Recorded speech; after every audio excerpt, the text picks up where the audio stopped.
For more, here's Steve Chao from the capital, Taipei.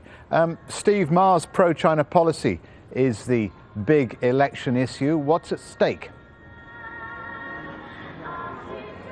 Well, you know, you're right. The question is, will voters here in Taiwan agree with Ma Ying-jeou's pro-China policies over the past 4 years, or will they turn to the opposition presidential candidate Tsai Ing-wen? That is exactly what is at stake here in this election that involves 23 million people on this island.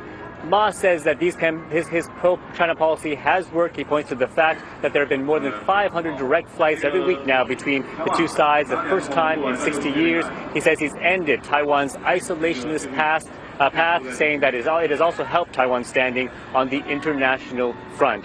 His opponent, however, has criticized him for selling out the island's sovereignty and perhaps taking Taiwan down a road where there is no going back in terms of the island's sovereignty.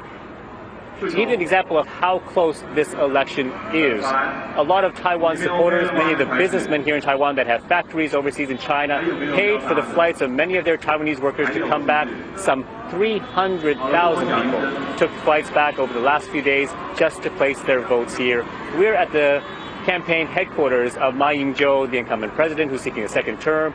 And even people here say they're not sure whether it will be a victory speech later on this evening or a very different situation. They're very nervous. People are nervous also in Beijing and two major powers that have major stakes here in Taiwan as well. They do indeed. So sovereignty, a very big issue, Steve, as you've just said. The economy too must be an issue. Taiwan, Taipei suffering its worst downturn for many years. Well, that's right. You know, I didn't fully hear your question there, but I'm thinking you're asking about the economic issues for Taiwan. If that is the case, you know, Taiwan has bared the brunt of the financial disaster as well. A lot of its exports are some of the high-tech, you know, products that we've seen, you know, all over the world, from cell phones to computers. And, you know, they've had a difficult time here just as much as anybody, but Ma Ying-jeou says that his policies towards China have increased sales. He points to the fact that the GDP growth here in Taiwan remains strong. However, his opponent Tsai Ing-wen has said that the benefits, the economic benefits, have only helped the middle to lower income class families. I hope I answered your question there. It's a little bit difficult to hear because they're just preparing for the celebrations later on. Don't worry, Steve. No, that was exactly, your interpretation was correct. That was exactly my question about the economy. Now, the polls are closed. When can we expect some kind of result?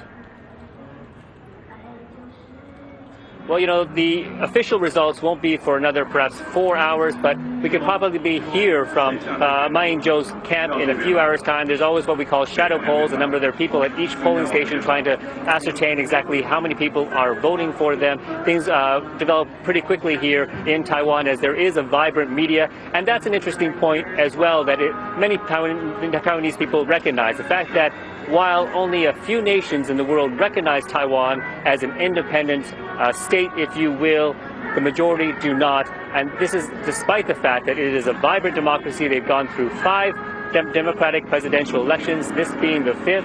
And it stands in stark contrast to the authoritarianism that we see in mainland China. And a lot of mainland Chinese tourists have come here on tour packages, if you will, just to check out the democratic process. China, we understand this time around, have told all the tour groups to keep Chinese tourists inside their hotel rooms for this entire process. You can see the contrast here. Ma Ying-jeou has pushed this idea among his electorate, saying that perhaps Taiwan could be a shining light for an authoritarian country, if you will, showing them how perhaps the future should be.